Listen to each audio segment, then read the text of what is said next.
Hey guys, just finished watching Cloak and Dagger Season 1, Episode 10, Colony Collapse. Wow, what an episode to end the show on. I mean, it was such a good episode. I just love this show. It was really cool. The one gripe I have about this entire season is Tandy never got her comic book accurate costume. You know, we kind of saw Tyrone's costume when he was with the cloak and stuff, and they kind of, even kind of destroyed it at the end of the episode, which was kind of disappointing. But maybe we'll get a different version going into season 2 since that's been confirmed already. But let's jump into it here. The first thing we have is we see Tandy. We pick up from the last episode with Tandy kind of with the hit woman and stuff that killed Greg, and she's attacking her mother type thing, and I really wanted to see Tandy kind of launch her powers and kind of kill her with it, like right in the jugular, and then, you know, kind of in that kind of weird and it kind of her powers being revealed to her mother, and seeing how that relationship would really be. How would her mother in her situation right now take these powers, you know, once they were revealed to her? But yet Tandy ends up just kind of talking her down, and then ends up, you know, taking the gun away from her and knocking her down and stuff, and she ends up, you know, cutting her, and the woman gets away without really revealing her powers to her mother. And that was kind of disappointing to me. I really wanted Tandy to do something, you know, to stab the hit woman or whatever, and or to even if she just learned to launch these daggers so fast, faster than a bullet, or faster than the girl could pull the trigger, you know. And I think that would have been an interesting idea to see that. And it's just, you know, maybe she just launched it really fast, because she was throwing them pretty fast later on in the show, but it didn't really look like it would be faster than a bullet. You know, it feels like if she launched it, someone could fire in that second, and the bullet would hit her before the dagger would hit the person she threw it at. So I'd like to see her become a little bit more faster with that, and I think that would have been a really cool moment to push that, which it really has the adrenaline going to be able to push that, and having that revealed to her mother that she has these powers and stuff and these daggers. I think that would be quite interesting for her to deal with that. And I think it would just be one more thing to pile up on top of everything that Tandy's mother has been going through and dealing with, and information. And now I think this would definitely be one of those interesting ideas to play with, but I guess I didn't want to do that, so it's kind of disappointing to see that there, but I like the way things are playing with it now. So we get Tyrone gets his cloak. He's on the run from last episode when he was framed for killing we were told he was framed for killing Officer Funks, but they really don't tell us as to as to why he was framed and how he was framed, you know. And they mention it a little bit later on, the fact that, you know, the chief is busy with everyone because it's Mardi Gras and all that stuff, but it doesn't make any sense as to how, like, the whole, like, last episode when we saw there were SWAT teams that were sent in after Tyrone. Why were there SWAT teams sent in after one person, you know? Maybe, you know, since he's evaded custody a few times, you know, and he's been involved with police, and, you know, his brother was involved with police. There's some history there. Maybe you send in, like, 4 or 5 cops, or regular cops and stuff, but, like, a still whole, like, riot shield and stuff just made it seem a little bit overkill, and it just didn't make sense as to how Connors on his own would he be able to do that on his own. Now, if he got some of his friends, you know, his Connors and his friends and stuff, that would make sense. You know, they're all just backing his play and right thing like that. He doesn't need to get approval from anyone. They're just joining him, right? Whereas this looks like they had to go through and actually have some evidence to go to someone higher up and say, hey, here's some evidence that proves that he, you know, was involved, and here's how, you know, here's the thing that would tie Tyrone to that, because it makes no sense as to why he would want to kill that, and that's really what I went into in the last episode review. So I still don't get any answers to that as to how the police, how do they think Tyrone even did that? What proof do they have? What ties Tyrone to killing Tux or Fuck? What is his name? I forget his name. Fush. Let's call him Fush or Fush, whatever. And I don't know. It just doesn't make sense as to where they got that. And I wish we would have got that, at least maybe not in this episode, because there was a lot going on and there's no room for it. But like in the last episode, what was there to tie him to? Something, you know, something that could tie him to that and to where things are going, especially at the end of in this episode, when there's a few times where we see his parents are being questioned by police. There's police at his parents' place. His father goes to look for him, and there's police everywhere. So they never asked, what proof do you have that my son killed him? They obviously, his father said, no, of course you didn't kill it. A cop, why would you do that? But they never asked the police as to what proof they have, what evidence. They never had got a lawyer or anything like that. You'd think after all the stuff they went through with Billy, you'd think they'd have a lawyer, and just in case something like this ever came back up, and they'd have one, on call, and one that's ready, that really would know stuff, and they'd have a really good lawyer, one that would really want to, either befriend him or spend 8 years, so really befriend him, or save up, have some money put aside just for, for a lawyer, and have a lot of money put aside, right? And have to paying an expensive lawyer. So I don't see why they didn't have things like that, and all the details that they wouldn't have had time to really put in these episodes. There's so much going on in this episode, but it's just little details, things, something I need to get, because it just really doesn't make sense as to why Tyrone is he's being framed for killing the police officer, but the one that was helping him. So it's like, that doesn't make sense to me whatsoever. I just, there's no sense there as to how he was being framed for all that. So we'll have to wait and see where things go for season 2, since especially this is really, it looks like it ends with that. It ends with Tyrone kind of on the run. He's kind of a runaway now, where he's not really running away, but he's a runaway kind of type thing. He's hiding. He can't go back home. So that idea is probably going to flow into season 2, and we still don't get an answer as to why. There's still no proof as to what's behind this, what's tying him to the murder of that cop type of thing. We don't see that, so that's really annoying me there, and that's really going to just hang over the rest of the next season, as Tyrone stays and stays away from home type thing, and stays away from the police and stuff. So we'll have to wait and see where things go with that. But we see Tandy ends up saving Mina from the terrorists from last episode. I thought she was going to reveal her powers to Mina, but I guess not. And then Tyrone and O'Reilly get arrested. That's where they go to the police station, and then all the terrors kind of break out. And Mina, and it's funny, they're at the police station. O'Reilly kind of, I guess, ends up popping her wrist or breaking her thumb or something to get a slip out of the handcuffs.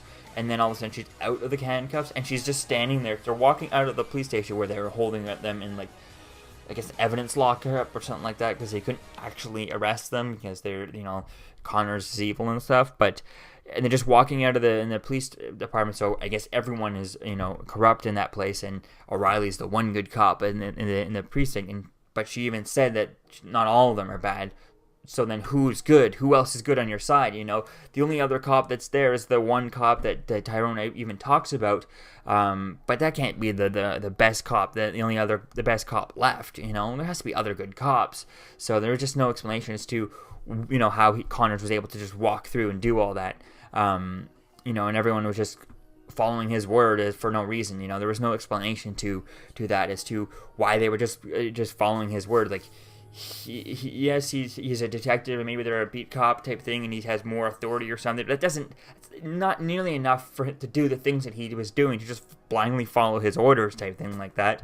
It's not really, his their boss. He can't tell him exactly what to do. He's just a little bit higher than them in the corporate chain type thing of policing, right? So it's like, it doesn't make sense there. And then they're walking through the station, and as they're moving O'Reilly and Tyrone out, and they want to go kill him after they told the whole thing.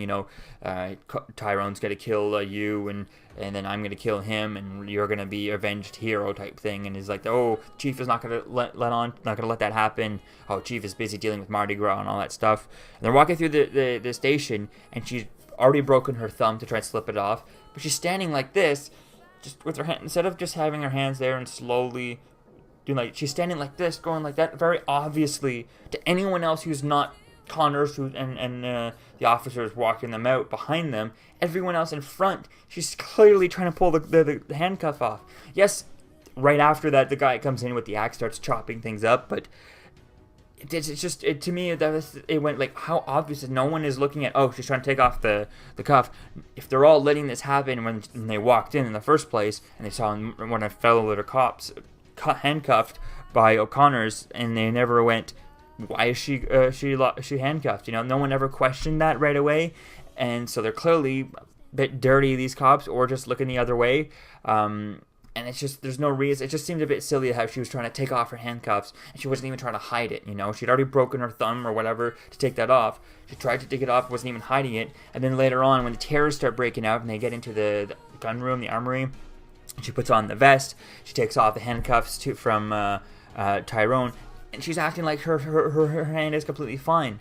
And we didn't really see, maybe I need to recheck it to see, was it her thumb? Assuming it's her thumb that you break to kind of slide your hand through the handcuffs, but she was then acting like it was completely fine.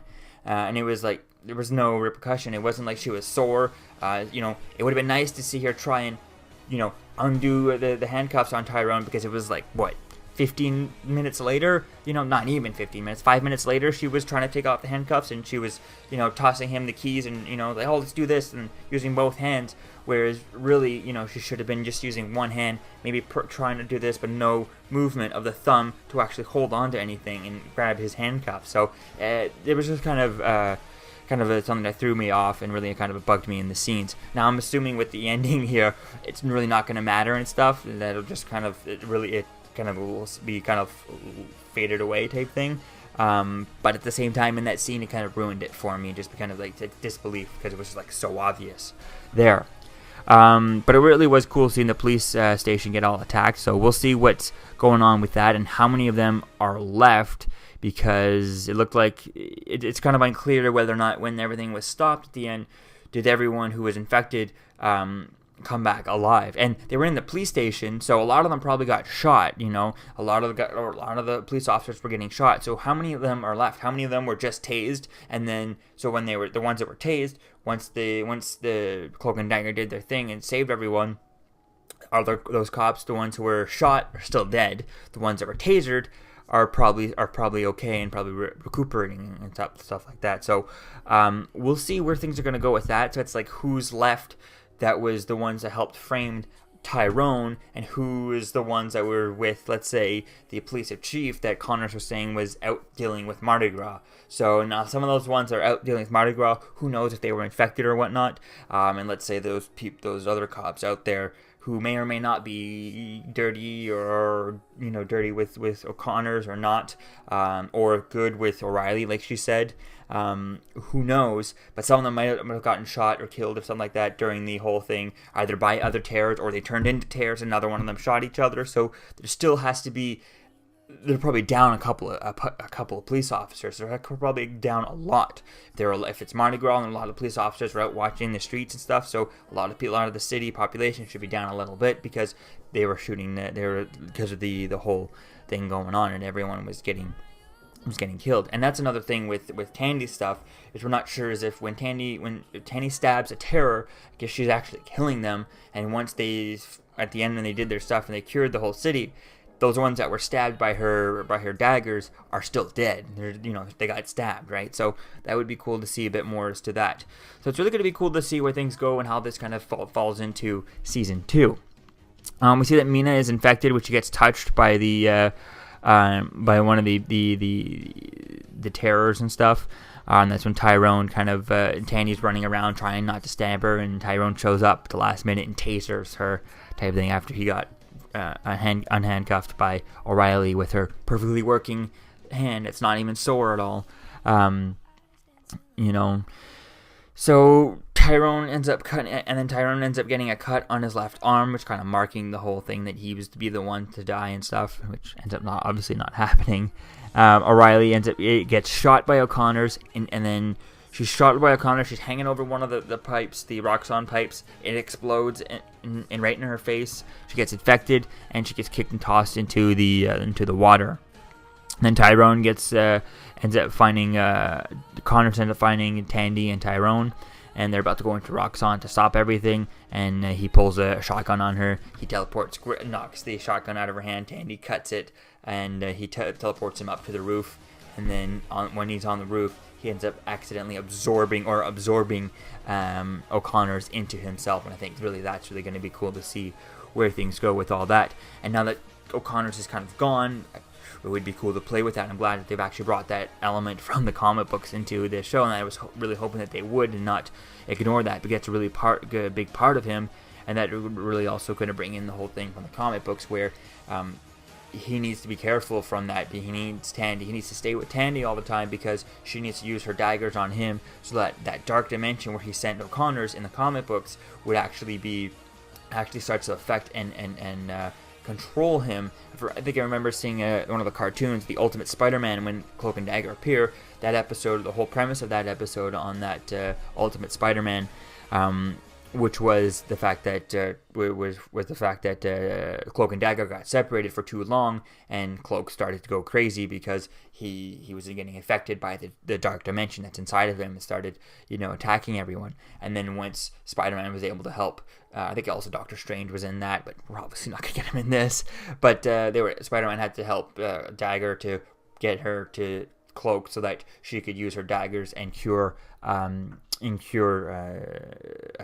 Tyrone and cure Cloak and kind of free him from the dark dimension. And also in the comic book, she needs to be able to use her powers, and if she doesn't, after a while, it ends up expelling on their own. So they kind of have a build-up effect, whereas if she doesn't use it, it's going to just rapidly discharge, and it could be in a dangerous way. So I think that would be a cool idea, and I was hoping that they would have done that, maybe having Scarborough, or I was hoping maybe Roxxon would hire Connors to get Tandy, and Tandy would be held captive by someone, and then when she's trying, held captive, and after a couple of hours, it would kind of discharge.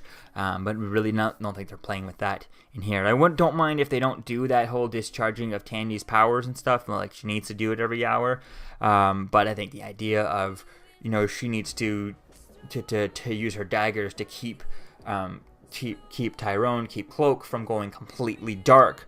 I think that is a really cool idea, and keeping the light inside of him using her powers, I think, is a really cool idea, and hopefully they can bring that in now that they've introduced this whole absorbing power and doing this stuff that they've done with Connors. And I think it would really definitely going to be cool to see that. And I'd love to see later on down the road, maybe at the end of season 2, if not season 3, if they go into that dimension that Cloak's in, if we go into there and where he put O'Connor's, and to see how after O'Connor's been there for a while, how does things work in there? What does it do to a human like O'Connor's, Connors type thing, and how would that play? I think that's really going to be interesting to see that. And also, how does time pass in there? Once if O'Connor's been there for like 5 minutes, is that like a year in our time? Is the time move the same? How does things work with different things like that? I think it's all really real cool things to play in and touch upon. So it's really going to be cool to see where things go with that. Now that we've introduced the absorbing powers to Cloak. We see Tandy at the end of it. Then they do their thing. They team up and they combine their powers and they save everyone. We see Tandy goes home.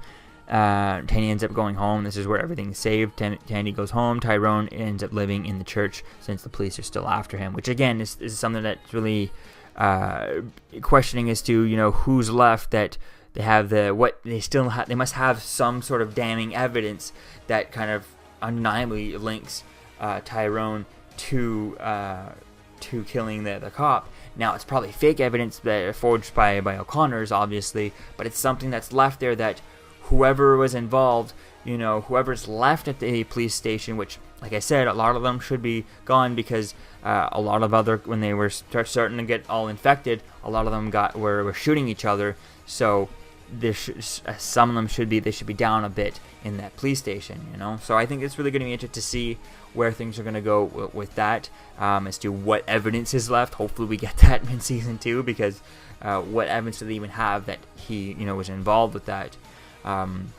when that cop was really helping him and on his side. So I'd like to see more into that. And then we see Tyrone living at the church and stuff. That's when I thought about it. Ooh, are they both going to be? Because at first you show Tyrone, and then you see later on that she goes back, that Tandy goes back to living with her mother, but if they were both, Tyrone and Tandy, both on the run, I was like, oh, they're going to be runaways, they're going to run off, and think that's an interesting idea, because in the comic books, they do become part of the runaways and stuff, so I think it's really going to be cool to see if that ever could happen in a crossover later on, but I don't see, it doesn't look like there's any setup just yet, and there has been a lot of talk, or people have always been asking either the cast members from both shows about the possibility of a crossover, since they do crossover so heavily in the comics. So I think that we could get that. I don't think we're going to get that just yet. I feel like we're probably going to get, well, I know we're going to get another episode, another season of Runaways. I think they're in the middle of filming, if not finished filming, from what I've seen on the actors' Instagram. They're finished filming their Runaways season 2. So I think we could be seeing, maybe if we were to see a crossover, I'd probably see another season of Runaways. Another season 2 of Runaways, and then a season 2 of Cloak and Dagger, and maybe after that seeing a merger of the two once we have something like the Netflix, the Disney streaming service. I feel like that's where they're going to probably move that. Maybe move Runaways from Hulu to the Disney stuff, because why keep it there? Why not put it on their other stuff? Put it on the Disney thing, and keep all the Marvel stuff in a one place, and maybe even putting Cloak and Dagger on there too. So why not? I think it could be an interesting idea to see that. So I don't see that happening just yet, but we'll see if that ever comes to light as things get closer. So it's really going to be cool to see where things are going to go with this show. Then at the end of the show, we see that O'Reilly is walks out of the water. She's a terror, although she's a little bit different because she looks a little bit less zombie-like, because her eyes are very yellow, which look a lot different than the other terrorists throughout this episode.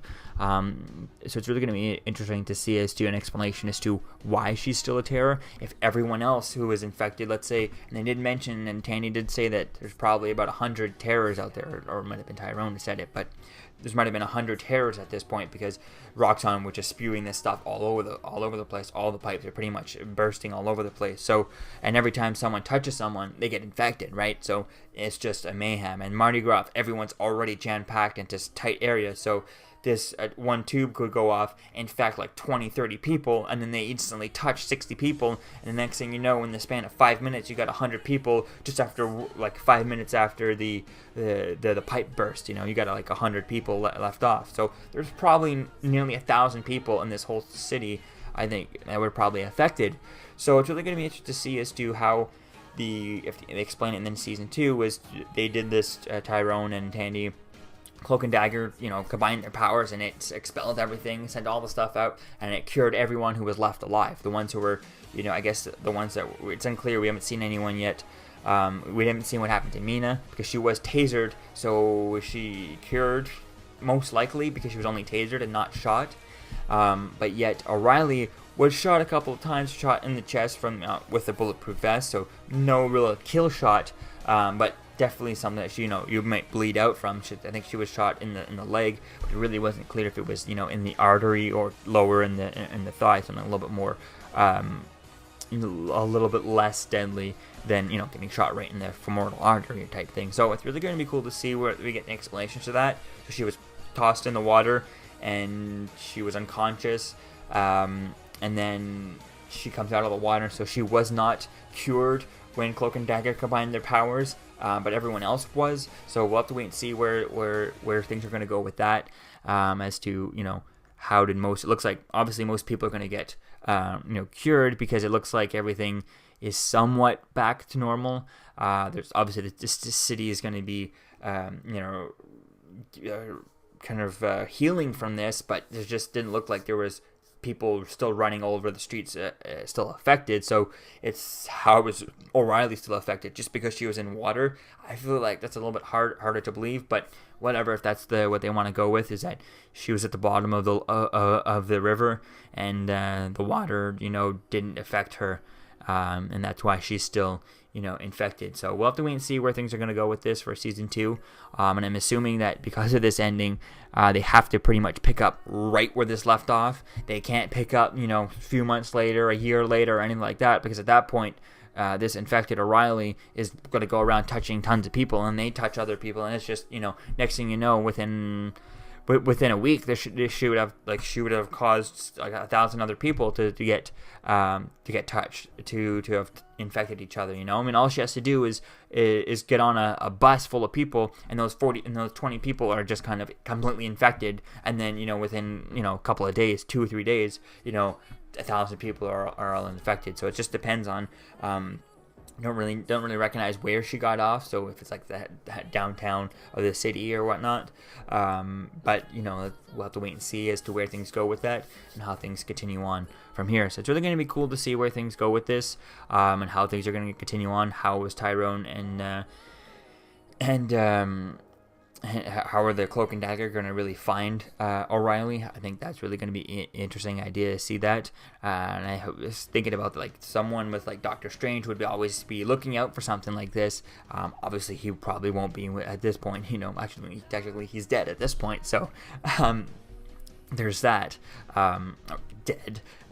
So it's really going to be cool to see as to how they figure this out, because if everyone gets infected, then there's like everything's all over again, and then you're going to start the season off with that, and that's how they find out. Or do their powers, are they, they're not going to be looking for anyone like this now, Tyrone, and then they might go looking for O'Reilly, but I feel like the first thing he's going to do is end up finding Connors, or actually Connors is not. Connor's the only one that knows that O'Reilly is dead, or he thinks she's dead, and Connors is gone, so no one knows where O'Reilly is, and they're never going to find her type thing. So I think it's going to be interesting to see as to where things are going to go with that for Season 2, and how, Cloak and Dagger are going to find out about O'Reilly being a terror. I feel like they're going to find out by her touching other people, because they're not like Doctor Strange where they're going to be looking for that or anything. Or have any sort of, things just kind of alerts from that. So we'll have to wait and see where things go with that.